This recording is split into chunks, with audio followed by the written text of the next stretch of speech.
Efesios 4, versículo 1 al versículo 6. Cuando usted lo tenga, se pone en pie, hermano, para que leamos la palabra de Dios. ¿Amén?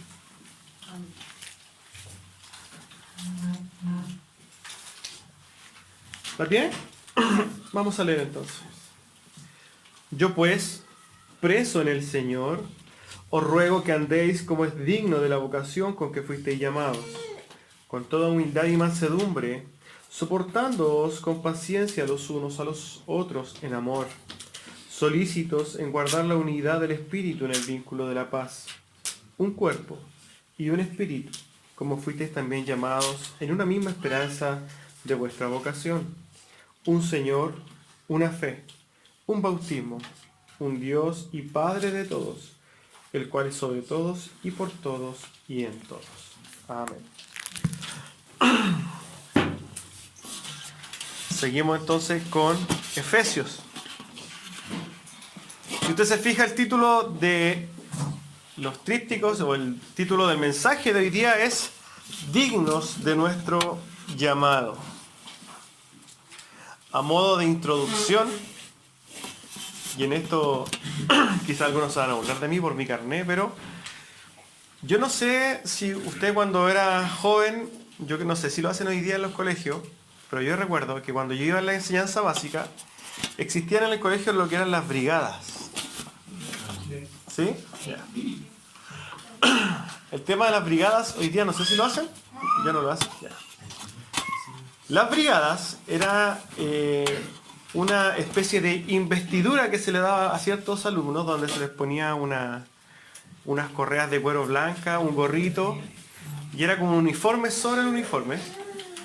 Y cuando a uno le ponían o lo hacían parte de la brigada, a uno le crecía el pecho y era autoridad dentro de los demás compañeros.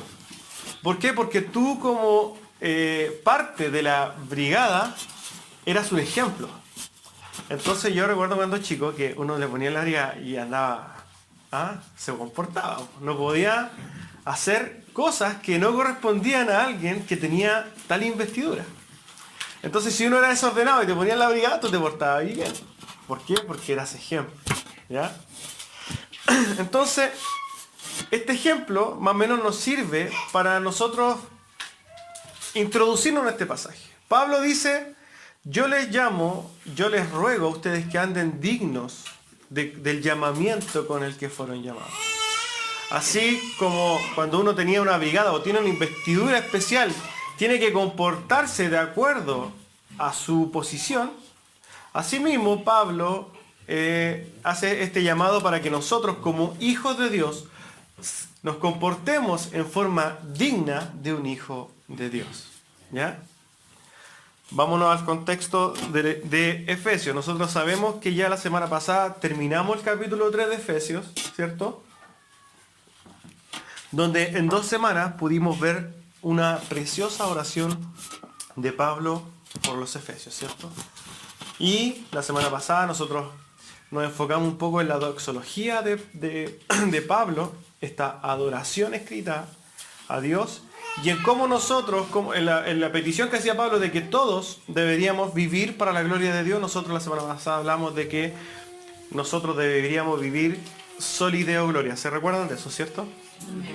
Bueno, ahora pasamos al capítulo 4 entonces, donde siguiendo bajo la misma perspectiva de la solicitud de Pablo en cuanto a la oración, bueno, ahora hace una exhortación dirigida a los Efesios partiendo y dice, yo pues, preso en el Señor, os ruego que andéis como es digno de la vocación con que fuisteis llamados. La palabra griega para vocación es la palabra liseos, ¿ya? ¿Qué quiere decir llamamiento? ¿Qué quiere decir llamado? No sé, yo creo que aquí tenemos algunos profesores y tienen esta vocación, ¿cierto? Esta vocación de ser profesores, o esta vocación de ser, o un llamado de ser profesores, sienten este llamado, esta vocación, sienten que es lo suyo, sienten que fueron llamados para eso y lo desarrollan. A esto mismo se refiere Pablo Pero refiriéndonos al llamamiento, vamos a entender claramente que la vocación o el llamamiento con el que fuimos llamados nos involucra a todos, ¿cierto? Porque todos los hijos de Dios fuimos llamados. Y estamos hoy día en una posición. ¿Y esa posición cuál es? La de ser hijos de Dios. Nosotros fuimos llamados a ser separados del mundo. Fuimos llamados ¿a qué? A ser la nación santa. La nación santa de Dios. Nosotros en este llamamiento podríamos decir que fuimos llamados a ser hijos de Dios, que fuimos a ser llamados nación santa, linaje escogido, como dice Pedro, ¿cierto? Sacerdocio santo, etcétera, etcétera, etcétera. Pero habla, y lo podríamos resumir en qué, en que nosotros tenemos una posición como personas diferentes a las del mundo. Nosotros no somos como los del mundo. Nosotros somos de Dios. Y como somos de Dios, nosotros debemos comportarnos en forma dignas de un hijo de Dios.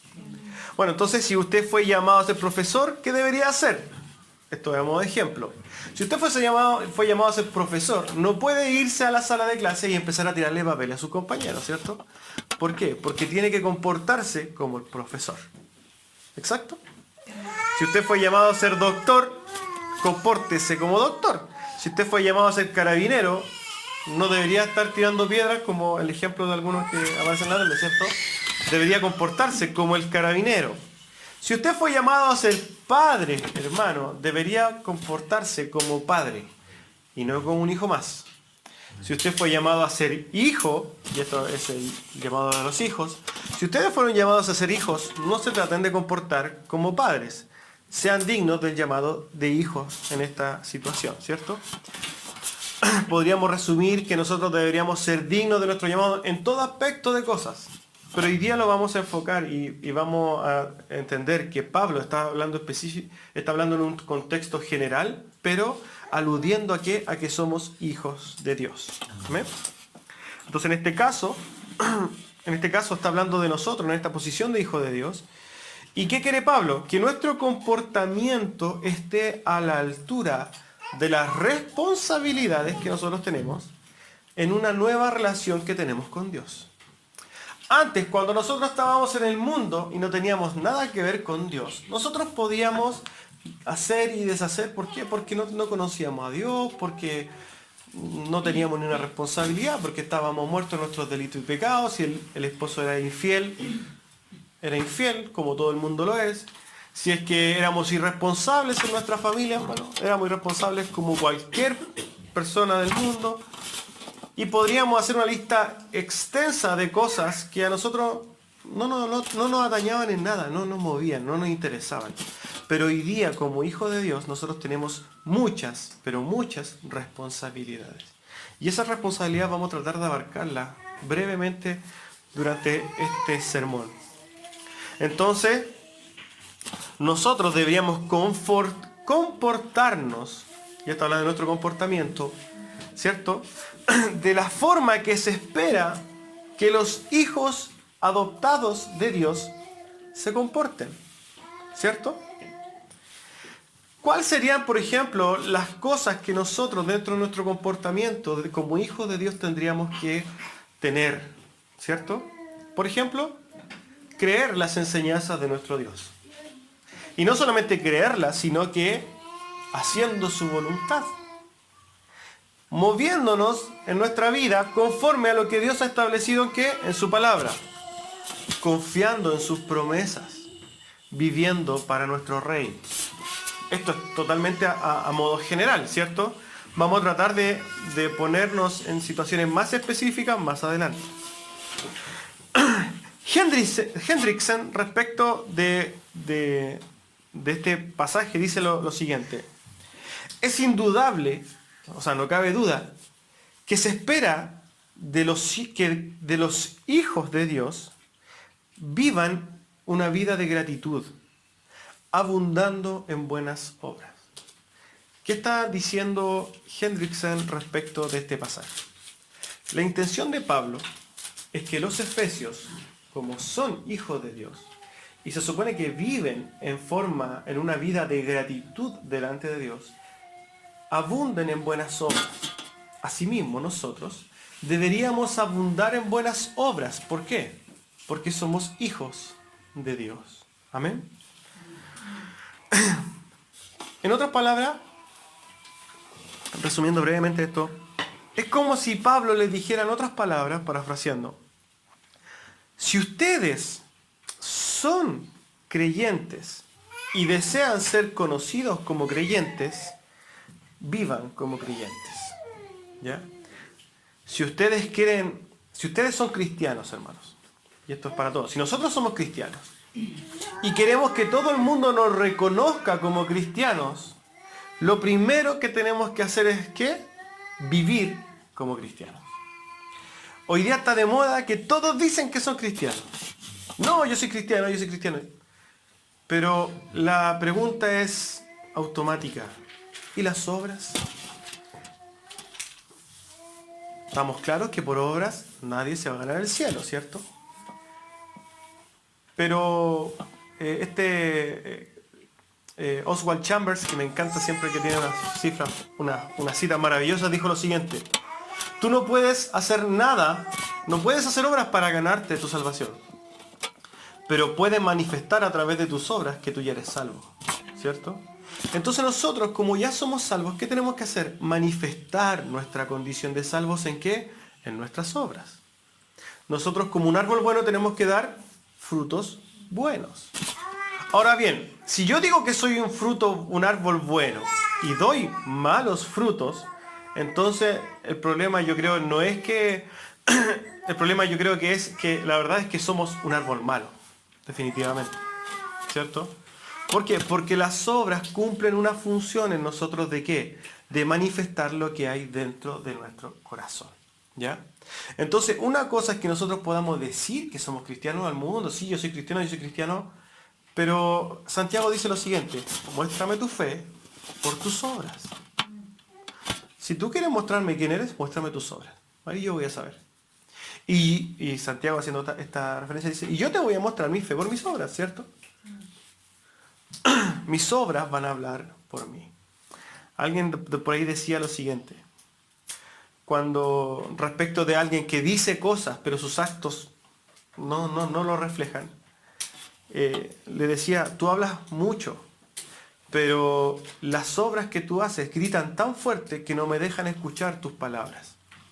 Nosotros muchas veces decimos, no, es que yo esto, pero nuestras obras están totalmente alejadas. Y lo que Pablo está diciendo aquí es, os ruego que andéis dignamente como hijo de Dios, respecto de nuestro llamado.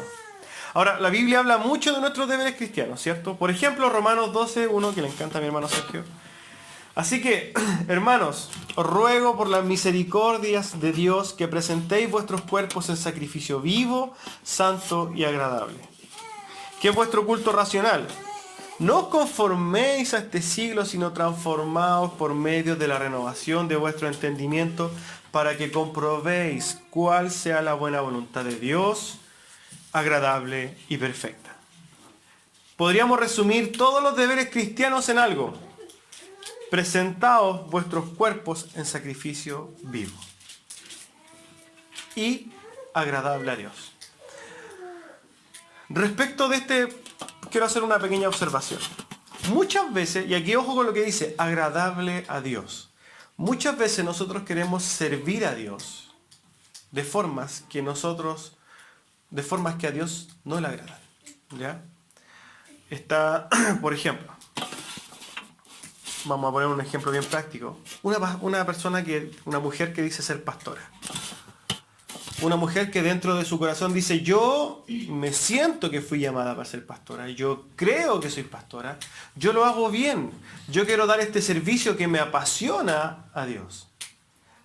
Pero Dios manifiesta claramente que esa no es su voluntad. Entonces muchas veces el servicio que nosotros queremos darle a Dios no es porque realmente queramos agradar a Dios, sino que nos queremos agradar a nosotros mismos. Tenemos que tener mucho ojo con esto, hermano. ¿Por qué? Porque vamos a estar sirviendo a Dios de formas que a Dios no le agradan. Otro ejemplo práctico es y si queremos involucrar a un hombre, y yo viví esto también, y eso lo puedo decir por experiencia propia, cuando uno cantaba en una liturgia que era ya con matices un poco carismáticos, ya respecto de la iglesia, donde nosotros cantábamos con una banda atrás, ¿cierto? Y sonábamos maravillosamente, y cantábamos alabanzas preciosas, y toda la iglesia, todos los hermanos se emocionaban, porque nosotros sabíamos matizar, sabíamos cuándo bajar el ritmo, cuándo subir el ritmo, y cantábamos bien, etcétera. Y a nosotros nos gustaba, porque nosotros tocábamos, porque nos gusta la música y tocábamos, pero ese servicio que nosotros estábamos dando en un contexto de culto no es agradable a Dios. Y nosotros pensábamos que era maravilloso. Y nosotros queríamos seguir haciendo este servicio. Pero por la misericordia de Dios nos mostró que eso no es agradable a Él. Y nosotros que decimos, bueno, ya no hacemos show. ¿Cierto? Nosotros tenemos que estar dispuestos a servir a Dios conforme a lo que Él le agrada. Por eso Romanos 12 dice así lo siguiente: presentaos vuestros cuerpos en sacrificio vivo, santo, pero agradable a Dios. Y después dice, no conforméis a este siglo, nosotros no nos relacionemos lo que podemos ver alrededor nuestro hoy día, en este momento, lo que nos rodea, sino que renovar nuestro entendimiento para que nosotros podamos comprender cuál es la verdadera buena voluntad de Dios. ¿Ya? La única forma entonces de que nosotros nos podamos dar cuenta que es agradable a Dios es introduciéndonos a la palabra de Dios para comprender cuál es verdaderamente lo que le agrada a Él. ¿Amén? ¿Queda claro ese punto? Espero que sí. Entonces, estaba hablando Pablo de que tenemos que presentar nuestros cuerpos en sacrificio vivo, santo y agradable. Nosotros cuando buscamos un ejemplo de hacer las cosas perfectas en la Biblia, siempre vamos a llegar a un nombre. Y ese nombre es Jesús. Jesucristo. Cristo, nuestro Dios. Siempre que busquemos a alguien que agradó a Dios, fue el mismo Cristo. Cristo vivió y caminó conforme a quien era. Cristo caminó digno de su llamado, entre comillas. Digno de quien era, digno de su posición. Cristo, ¿cierto? Dios hecho carne, no pecó, fue tentado igual que nosotros, pero no pecó, no cedió. Siempre, dice la palabra en Isaías 53, no hubo engaño en su boca. Él actuó de forma perfecta siempre. Fue perseguido y asesinado por eso. Ahora nosotros, si nos comparamos un poco con Cristo, nos vamos a dar cuenta que ante la más mínima persecución estamos dispuestos a ya no ser dignos de nuestro llamado. ¿Cierto? Pero la Biblia nos exhorta ¿a qué? A estar firmes. A estar firmes. Y la Biblia la Biblia, cuando nosotros la vemos de forma expositiva, nos damos cuenta que hay millones y millones de consejos. Y uno de esos consejos es estar firme y vivir dignamente respecto de nuestro llamado, independiente de las cosas externas que vengan. Un ejemplo les voy a poner. Nosotros como hijos de Dios, hoy día vivimos en un mundo que nos ataca permanentemente. Todo el día nos ataca. Todo el día recibimos influencias, dardos de Satanás, como lo vamos a ver un poquito más adelante en el libro de Efesios. Recibimos dardos de Satanás donde nos ataca, donde nosotros somos atacados como hijos de Dios, donde no solamente somos atacados en cuanto a que nos va a ir mal, no, somos tentados, hermanos. Somos tentados de miles de formas, a través de los medios de comunicación, de las personas que nosotros vemos como nuestros amigos que viven vidas que van totalmente fundamentadas en el hedonismo, ¿cierto? Que lo único que quieren es placer. Y nosotros muchas veces somos tentados de diferentes partes. Muchas veces también somos probados en nuestro carácter. Yo tengo un conocido que lamentablemente, diciendo ser cristiano, a la más mínima, digamos, provocación, explota. Y eso habla de que no está caminando en forma digna respecto del llamado. Porque nosotros somos probados en muchas formas, ¿cierto? Cuando nos tientan, cuando nos pasan a llevar. Pero las cosas externas que podamos vivir, todas las cosas externas, las influencias positivas o negativas, los deseos, las pruebas, los ataques, etc., no deben en nosotros movernos de caminar en forma digna delante de Dios.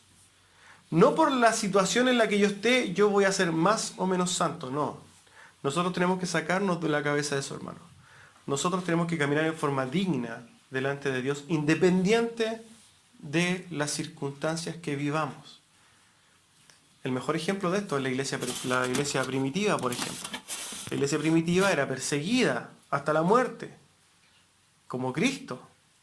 Nosotros no, tenemos estos ataques más que van con nuestra tentación, con nuestra comodidad, ¿cierto? Con la facilidad de las cosas, con el consumismo, con el placer, etc.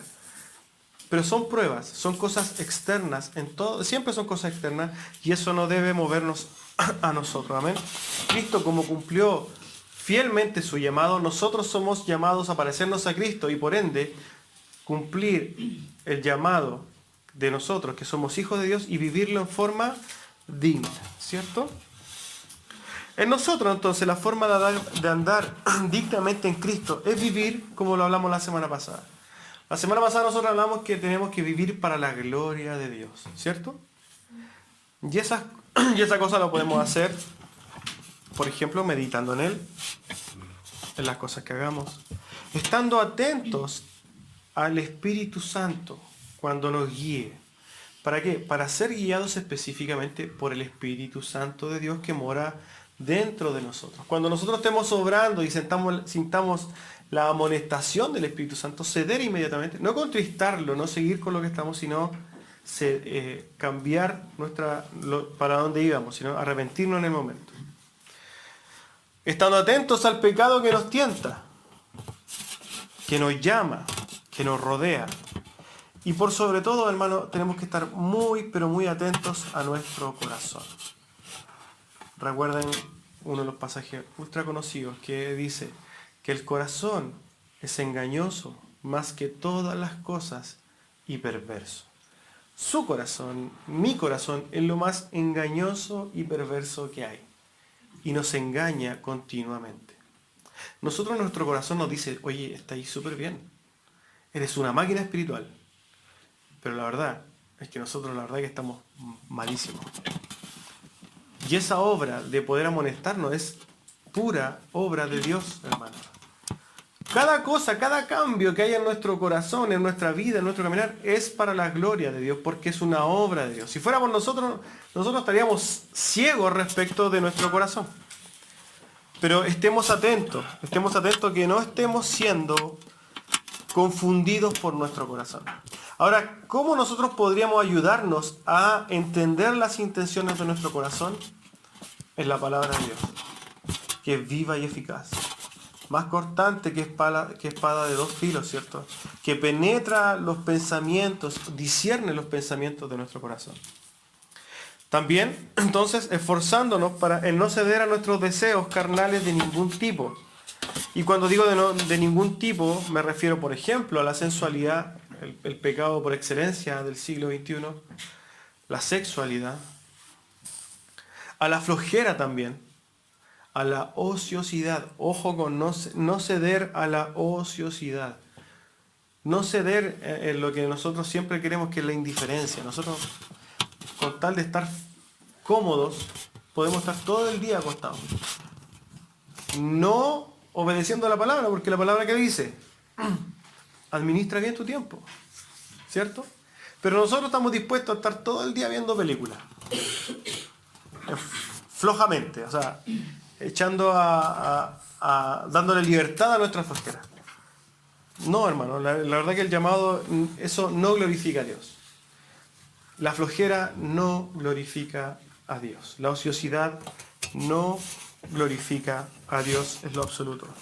Y la flojera como tal no es digna de un hijo de Dios. Un hijo de Dios entonces no debería ser un flojo. No debería ser un sensual.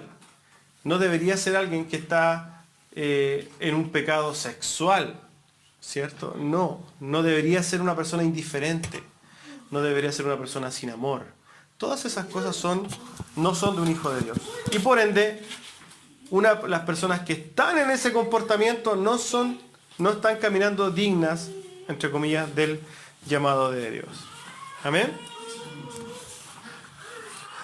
Y otra cosa, hermano, es comprendiendo, y de lo que hablamos nosotros también la semana pasada, comprendiendo que el fundamento de todo lo que yo haga, es el amor. Nuestro motor, hermanos, como hijos de Dios, tiene que ser el amor. Primeramente, ¿el amor a quién? A Dios. Y secundariamente a nuestros hermanos, al mundo, al medio ambiente, etcétera, etcétera, etcétera. Amén.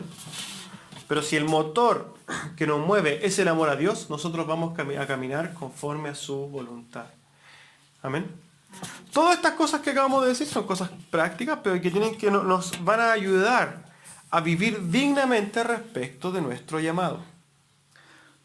Ahora, nosotros podríamos hacer una pregunta respecto de lo que vimos en los puntos anteriores. ¿Con qué fuerzas o cuánto tiempo, con cuántas ganas yo voy a hacer todo lo anterior? Por ejemplo, si nosotros hablamos de esforzarnos a no ceder a nuestros deseos, ¿eso va a ser en algún momento? ¿O en el momento o las horas antes que yo me voy a acercar a la iglesia? ¿O en algunas horas del día? ¿Cuánto esfuerzo yo le voy a dedicar a vivir dignamente para la gloria de Dios? La verdad que se confunde el cristianismo como que yo voy a hacer las cosas buenas, por ejemplo, justo antes de irme a la iglesia. O el día que tenemos el día domingo me porto mejor que los demás días. Y eso no es así. La verdad que nosotros deberíamos hacer las cosas para la gloria de Dios, para vivir dignamente en todo momento y fervientemente. No en una forma displicente, no en una forma así como que no me interesa mucho. En una forma decidida, en una forma en todo tiempo, esforzándonos con ganas, con fuerza, motivados a vivir para la gloria de Dios.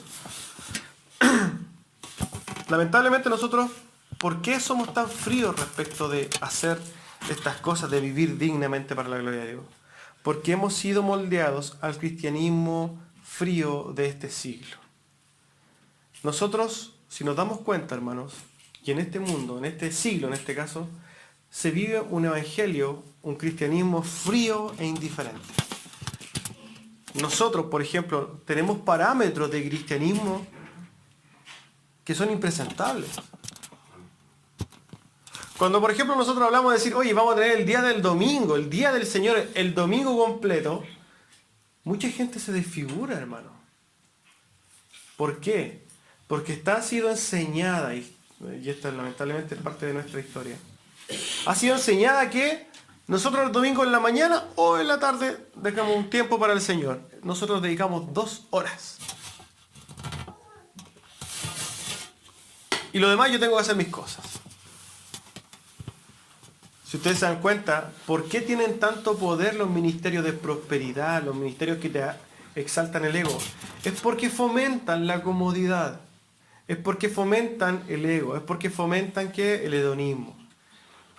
Ahora, si ustedes se dan cuenta, es muy común hoy día ver cristianos que, por ejemplo, no crecen.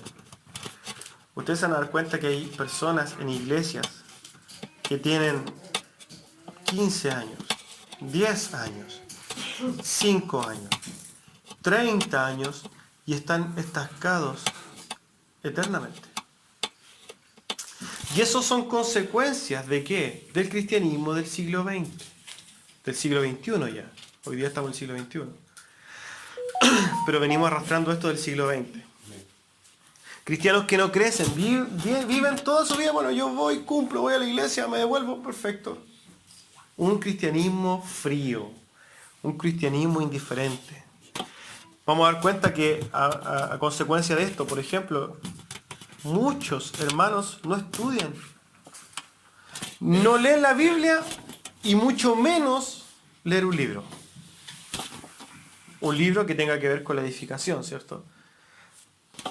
Pásale una novela, se la come. Pero cuando estamos hablando de literatura que tiene el afán, el objetivo de ¿qué? De edificarnos, eso no corre. Nosotros tenemos, y ojo que mientras vamos viendo estos pequeños puntos, es bueno que nosotros identifiquemos si es que cumplimos con algunas cosas de esto y nos separemos totalmente de lo que el cristianismo del siglo XX ha hecho con la iglesia. Saquémonos de la cabeza toda esta cosa que nosotros traemos, esta mala enseñanza. La gente, los cristianos del siglo XX no leen la Biblia, hermanos. No leen la Biblia. No leen la historia. John Piper dice lo siguiente: para el que sea aburrido leer la Biblia, si una persona ciega no puede ver el sol, no es por culpa del sol. Si a usted no le gusta leer la Biblia, el problema no es de la Biblia. El problema está en usted. Amén. Los cristianos del siglo XX, por ejemplo, no evangelizan. Los cristianos del siglo XX no evangelizan, no se mueven, hermanos. Viven cómodos. Nosotros lo sabemos por experiencia propia. Venimos de una iglesia donde durante cuántos años nadie salía a evangelizar, donde nosotros salíamos, vamos a evangelizar, y nadie nos acompañaba. Donde ni siquiera la gente está capacitada de decirle, mira, te vengo a predicar el evangelio, porque no conocen el evangelio. Ese es el evangelio que nosotros tenemos hoy día, sobre todo en este país. Y por favor, sigan haciendo este paréntesis. Primero, no crecen. Bueno, nosotros tenemos que crecer. Segundo, no estudian. Nosotros tenemos que estudiar. No evangelizan. Nosotros tenemos que evangelizar. No ofrendan. Uno de los problemas más grandes que tiene la iglesia es cuando se le habla del bolsillo. Es impresionante cómo el cristiano del siglo XX piensa que su economía está separada de su espiritualidad. Es tremendo. Pero la gente no entiende por qué ofrendar. No entiende cuál es el objetivo de presentar tu ofrenda delante de Dios. Ni siquiera se entiende qué está dando. Pero yo le voy a ayudar un poquito en esto. Primero tiene que comprender lo siguiente. Todo lo que usted tiene, hermano, todo lo que usted ha recibido, no es porque usted se lo haya ganado. Es porque Dios se lo dio. Existe un término que se llama la mayordomía. Y entendemos que todo lo que nosotros administramos, solamente lo administramos porque no es nuestro, es de Dios. Y nosotros, como hijos de Dios, tenemos que comprender la mayordomía cristiana. Todo lo que recibimos no es nuestro, ni siquiera nuestros hijos. La paz, entre comillas, es mi hija, pero no es mía, es de Dios. Yo en este caso me preocupo de hacer la administración, entre comillas, pero es de Dios. Asimismo con nuestras finanzas. Esos billetes que llegan a su cuenta, etcétera, pasan por su mano, no son suyos, son de Dios. Y lo primero que tenemos que entender es que todo lo dio Dios. ¿Cómo yo voy a responder primero a eso? Segundo, ¿para qué voy a usar esto? ¿Por qué yo tendría que ofrendar a la obra? ¿Por qué? Porque cuando yo ofrendo a la obra de Dios, cuando yo doy esos dineros tienen que ser utilizados ¿para qué? Para llevar la gloria de Dios ¿a quién? A los demás, al mundo. El mundo necesita ser evangelizado. Se necesitan recursos para eso. La iglesia, por ejemplo, todas las iglesias deberían tener misioneros y deberían sostenerlos las iglesias. Dios nos permite a nosotros tener misioneros y que nosotros podamos sustentarlos para que ellos puedan dedicarse ¿a qué? A evangelizar 24/7. A que no sea una preocupación tener que trabajar, sino que nosotros estemos sustentándolos para que ellos trabajen, para que prediquen el evangelio. Amén. Entonces, si el cristianismo del siglo XX no ofrenda, ¿qué vamos a tener que nosotros? Ofrendemos, demos, más allá de nuestras fuerzas, como las iglesias de Tesalónica, hermano. Hay iglesias pobres que Pablo describe que daban más allá de sus fuerzas. Nosotros sacamos la pelusa que tenemos y la damos así como para que no... Y muchas veces se da para que nos vean. No entendemos cuál es la función de dar nuestro dinero. Pero la economía no está separada, hermano, de nuestra espiritualidad. Tanto así que la economía viene haciendo una obra y viene siendo una manifestación de lo que hay realmente en nuestro corazón. Si nosotros realmente hay un corazón dadivoso, agradecido delante de Dios, ¿qué va a haber? Un desprendimiento de los recursos. Amén. Entonces, otra cosa, las iglesias del siglo XX no participan en actividades de la iglesia, llámese seminarios, estudios, evangelizaciones grupales, no participan en nada. Yo voy a la iglesia, aliviano mi conciencia, me devuelvo a mi casa y sigo feliz mi cristianismo. Eso no está bien. No aportan, y aquí hablamos de no monetariamente, ¿cierto?, sino que no aportan con su presencia ni con su esfuerzo. Hermanos, hay que venir, bueno, ya aquí no hay problemas de eso, pero hay que venir a hacer el aseo. Y nadie no están dispuestos a venir. Hermanos, hay que ir, vamos a ver un hermano que está en necesidad. No tengo cosas que hacer. Hermanos, vamos a congregar un día más, ni a hablar. Siempre hay cosas que hacer antes de lo que tiene que referencia con qué, con la obra de Dios. Y eso no puede ser. Y otro aspecto y yo quiero que involucra todo lo que hemos visto anteriormente, es que son cristianos de iglesia solamente. El cristianismo del siglo XX es un cristianismo de iglesia. O sea, yo voy el domingo, cumplo y me olvido de Dios. Y eso, hermano, es terrible. En sus casas escuchan cualquier cosa, pero ni siquiera pensar en un mensaje. ¿Para qué hablar de música cristiana? No oran. No meditan. No, yo voy a la iglesia el domingo, cumplí con mi cristianismo. Estamos acostumbrados a eso. Pero eso, hermanos, no está bien. Está terrible. Robert Murray dice lo siguiente: la marca de un hipócrita es ser cristianos en todas partes, excepto en tu casa. Nosotros mostramos nuestro cristianismo, ¿saben cuándo? Cuando estamos aquí solitos, en sus casas. ¿Por qué? Porque cuando estamos aquí somos todos espirituales, y me incluyo. Somos todos súper espirituales. Pero cuando estamos solos, nos olvidamos de Dios. Y eso es hipocresía, hermano. Nosotros no somos llamados a ser hipócritas, somos llamados a ser dignos de nuestro llamamiento. Vivir conforme y para la gloria del que nos llamó. Amén. Hubo un predicador, y respecto de todo esto quiero contar una pequeña historia. No conozco el nombre del predicador, ni dónde fue. La escuché en alguna vez y la voy a parafrasear, ¿ya? Hubo un predicador famoso, un héroe de la fe, dentro de los que se conoce. Creo que fue en el tiempo de la posreforma. Que él se consideraba cristiano. Él era cristiano. Y en un viaje en barco, él se encuentra con una tormenta. Y se empieza a desesperar. Se asustó. Estaba desesperado por la tormenta. Pero junto en el mismo barco venía un grupo de puritanos. Y los puritanos estaban tranquilos, felices. Se acerca a él y le dice: ¿por qué están tan tranquilos? Porque confiamos en la soberanía de Dios. Y si Dios nos quiere llevar, gloria a Dios. Cuando él se dio cuenta y conversó con aquellos cristianos, se dio cuenta de que él ni siquiera era convertido. Él pensaba que era cristiano, pero al conversar, al compararse con verdaderos cristianos, se dio cuenta que él estaba perdido. Cuando llega al barco, después cuenta la historia de que este hombre realmente, al darse cuenta de que no había convertido, se esforzó en buscar a Dios y con el tiempo se transformó en un héroe de la fe. ¿Qué sacamos con esto? ¿Por qué se los cuento?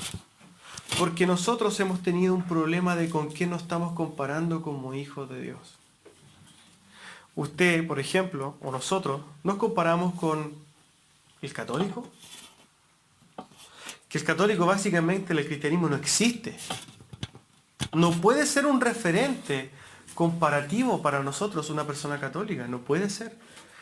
Ni un mormón, ni un testigo de Jehová. No pueden ser esos nuestros referentes de comparación. Si yo me voy a comparar con mi hermano pentecostal, que no tiene idea de dónde está parado, tampoco es un referente. ¿Por qué? Porque si nos paramos frente a ellos, nosotros vamos a decir: somos súper espirituales. Pero yo creo que se ponga en la postura de ese mismo predicador.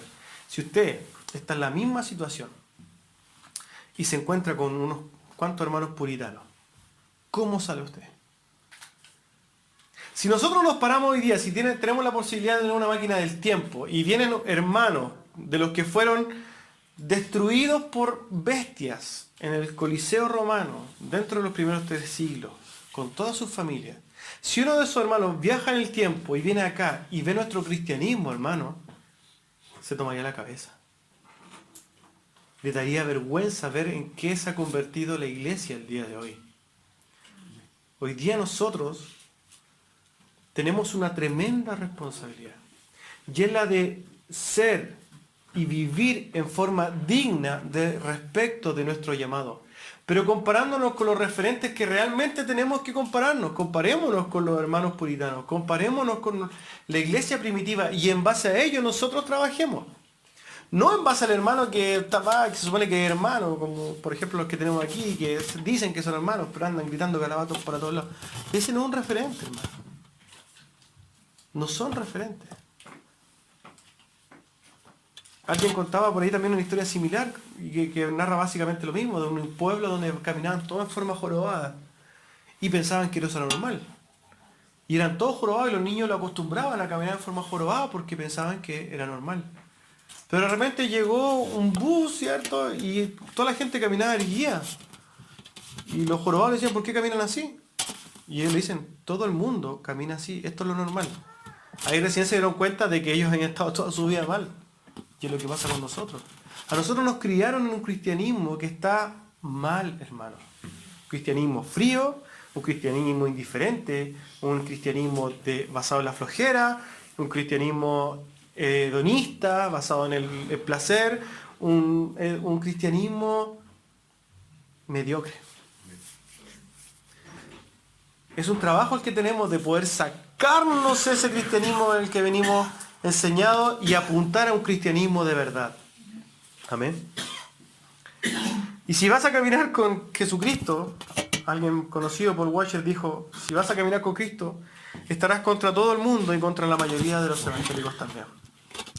La gente, cuando usted empieza a practicar un cristianismo ferviente, conforme a la voluntad de Dios, usted va a tener problemas. Va a tener problemas sobre todo con los que dicen ser cristianos. Entonces sabemos que debemos ser radicales, debemos ser radicales. Debemos ser fervientes hijos de Dios. Debemos ser apasionados y esforzados. Debemos ser obedientes y sometidos. Debemos ser entregados por Cristo y por su causa. Pero en forma total. Si el cristianismo es falso, no es importante, fíjense. Si es cierto, es infinitamente importante. Lo único que no puede ser es medianamente importante. Usted defina lo siguiente. Si para usted el cristianismo es falso, bien por usted. Si el cristianismo es verdadero, maravilloso. Pero el cristianismo no es medianamente importante. O es todo, o no es nada. Dios no le pidió un poquito de su tiempo. Dios demanda y no pide. Dios demanda toda su vida. El Señor dijo, el que quiere venir en pos de mí, niéguese a sí mismo, tome su cruz cada día y sígame. Si usted ama su vida, la va a perder. Pero si usted pierde su vida por causa de Cristo, la va a hallar. Amén. Es importante también comprender que todo este ferviente cristianismo que vamos a vivir sea con un fundamento que está gatillado o que está fundamentado en ¿qué? En la gratitud. ¿Por qué, hermanos? Esto no es para conseguir cosas. Las cosas ya las recibimos por regalo, ¿cierto? Cristo nos dio con Él todas las cosas. Todo lo que vamos a hacer, de morir a nosotros mismos, de esforzarnos, etcétera, etcétera, va a ser fundamentado en ¿qué?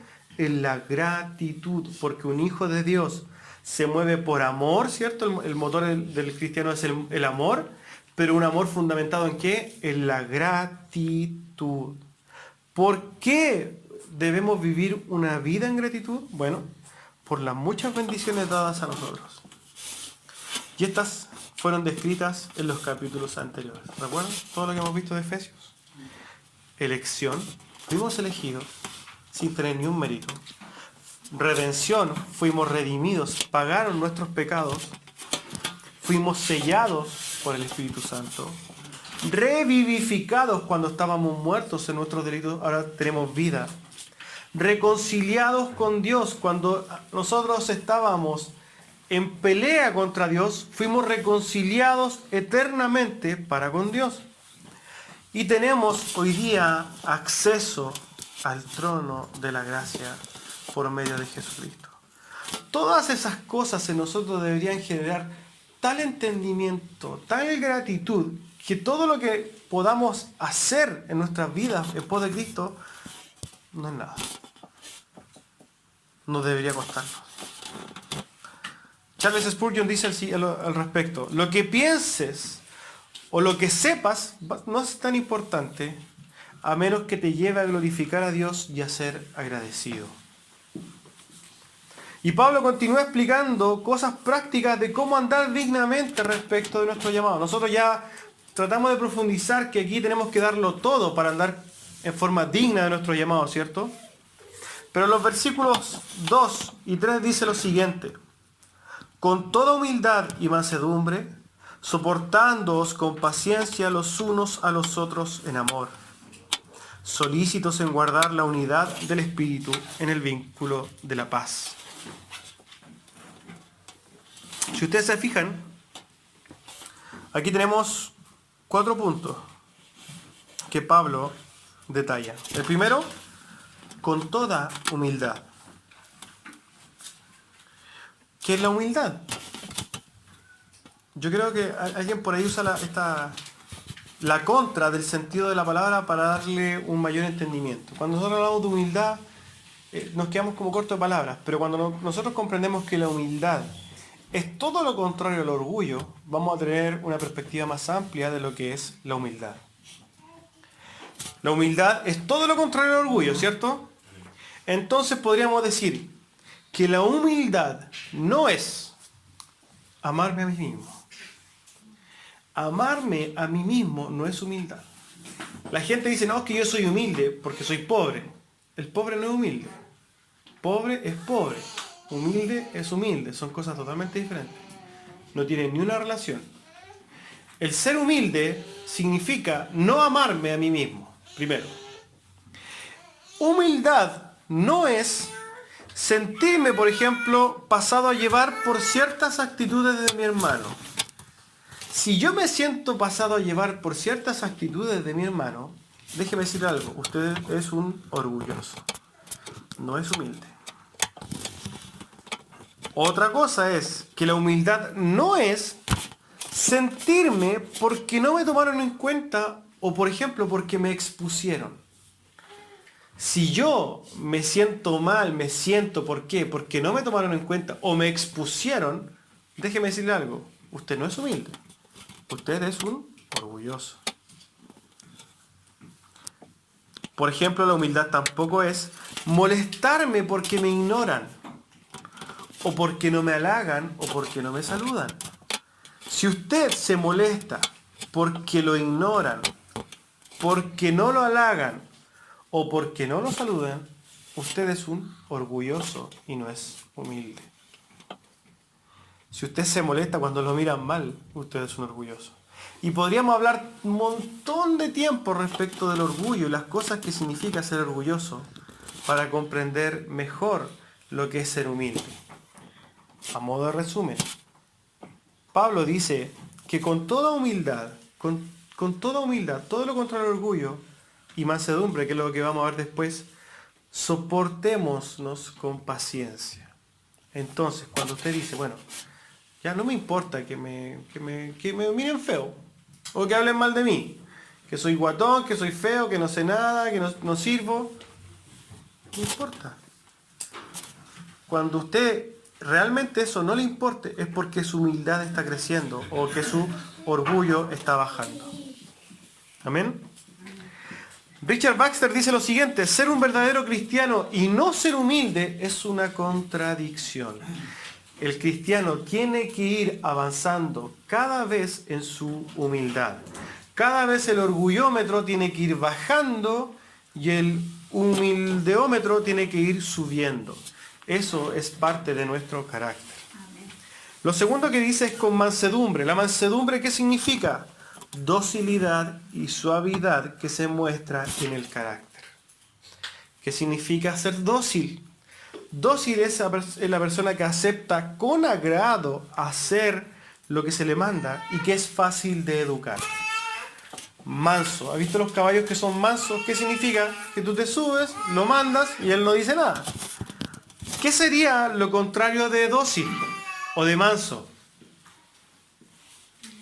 Ser chúcara, ¿cierto? O chúcaro. O ser una persona irreprensible. O ser una persona inexhortable. O ser una persona que no acepta críticas. Que no acepta consejos.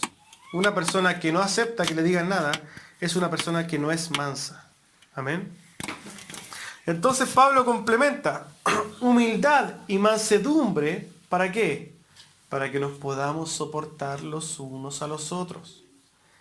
Y esto siempre también gatillado en el amor. Lo otro que dice, soportándonos con paciencia los unos a los otros. Y esto es parte fundamental de una vida en comunidad, una vida en cristianismo. Soportémonos.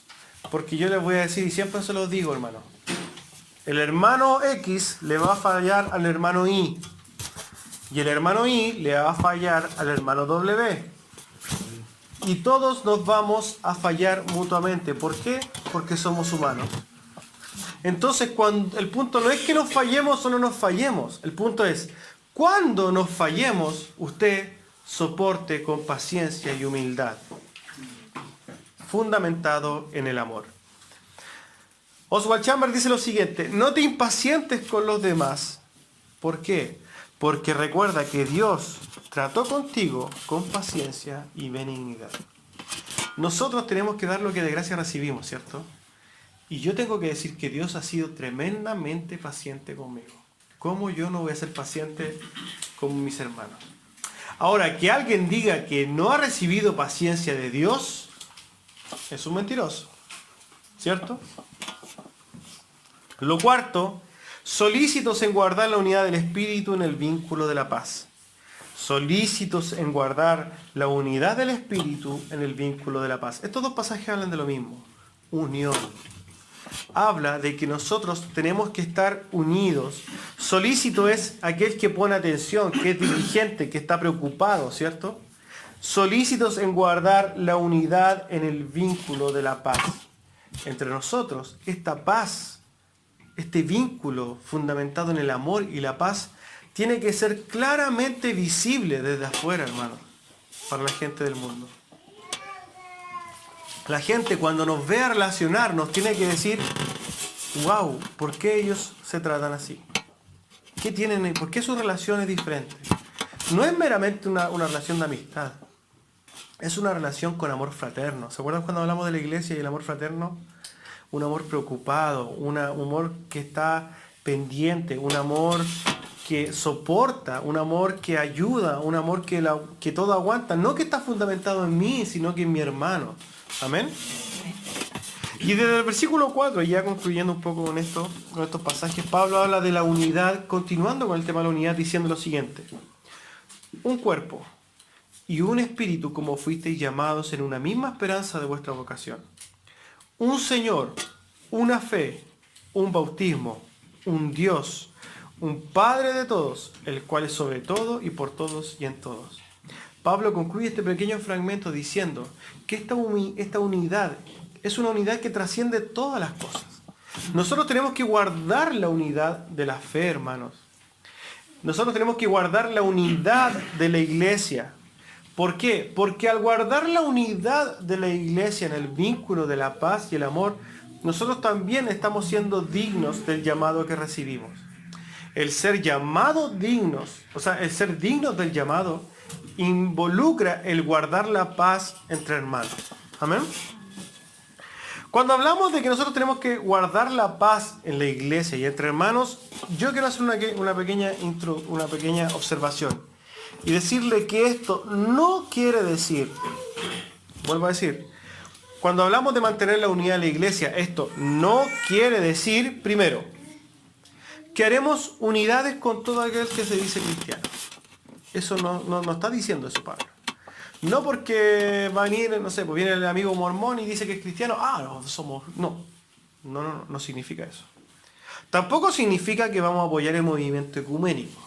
El movimiento ecuménico es un movimiento que busca unir iglesias evangélicas con iglesia mormona, con iglesia católica, con iglesia musulmana, con iglesia budista y juntarlos todos. Eso no es. Pablo está hablando de una fe y la unidad con un Dios. Y esa unidad también es una unidad doctrinal, ¿ya? Esto no quiere entonces decir que participemos con personas de distintas iglesias y sectas porque, entre comillas, queremos buscar la unidad. No.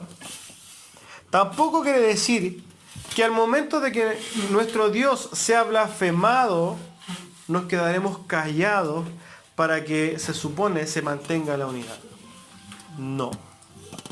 No quiere decir que cuando la doctrina de Dios sea ocultada, nos callaremos y someteremos viendo cómo nuestros hermanos son envenenados con falsas enseñanzas. No dice eso.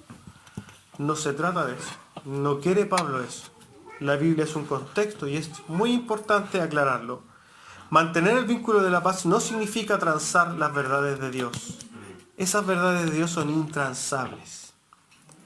Ciertamente entonces se debe comprender a este respecto que al momento de las disputas, diferencias de opiniones o doctrinas, nuestra obediencia siempre, hermanos, siempre va a ser a Dios.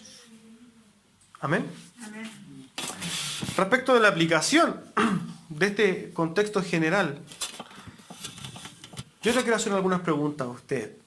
Son preguntas que no quiero que las responda claramente, pero quiero que se las lleve profundamente en su corazón, hermano. Entendiendo de todo lo que hablamos, del llamado, del ser digno a nuestro llamado, ¿cierto? La pregunta es, o las preguntas son, primero, ¿estás viviendo en forma digna del llamado de Dios? Esta es una pregunta que tú tienes que hacerte personalmente, en tu intimidad. Cuando llegues a la noche preguntas, ¿estoy realmente viviendo digno del llamado de Dios a ser un hijo de Dios? Otra pregunta, ¿tus obras, hermanos, son dignas de un hijo de Dios? ¿Eres fácilmente reconocible como un hijo de Dios? ¿Alguien que te ve te puede reconocer que eres un hijo de Dios por tus obras? ¿La gente que te rodea sabe que eres cristiano no por lo que hayas dicho, sino por lo que proyectas? Preguntas que quiero que se lleve usted a su casa. Y preguntas que quiero que se haga, porque es importante que meditemos en nuestras obras, hermano. El llamado de Pablo es avancemos a vivir dignamente respecto al llamado que hemos recibido de Dios. ¿Cuál es ese llamado? Nosotros somos llamados hijos de Dios, con todo lo que eso implica. Entonces esforcémonos para que nuestras obras realmente glorifiquen a Dios y que los demás puedan ver en nosotros a Cristo. A modo de conclusión, como siempre tengo una pequeña conclusión para terminar.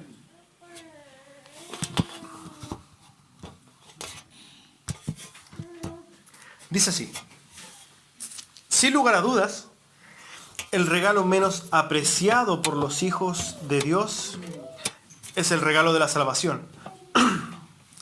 Esta salvación que es eterna y que debería generar un aprecio eterno en nosotros es tomado por nosotros como algo prácticamente sin valor. Podemos decir que creemos que es lo mejor que nos pudo haber pasado al momento que nos preguntan, pero por el contrario, nuestras obras demuestran que al final del día no es algo en lo que meditemos mucho.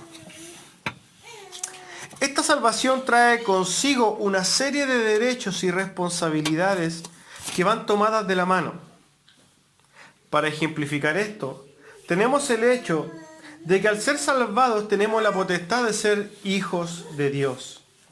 Y el ser hijo de Dios trae una infinidad de derechos, pero también trae una serie de responsabilidades. Como hijos de Dios, lamentablemente queremos los derechos de nuestra posición. Pero ¿qué hay de las responsabilidades que tenemos? Una responsabilidad de ser hijo de Dios es el hecho de actuar, caminar, obrar, etcétera, como un hijo de Dios. Es caminar digno del llamado o digno de la posición que nos fue regalada. Les ruego, hermanos, que meditemos en nuestras vidas, en nuestras obras y en nuestro caminar, para que podamos ver nuestras fallas, nuestras faltas, nuestros errores, y así poderlos corregir para poder andar como dignos hijos de Dios. Amén.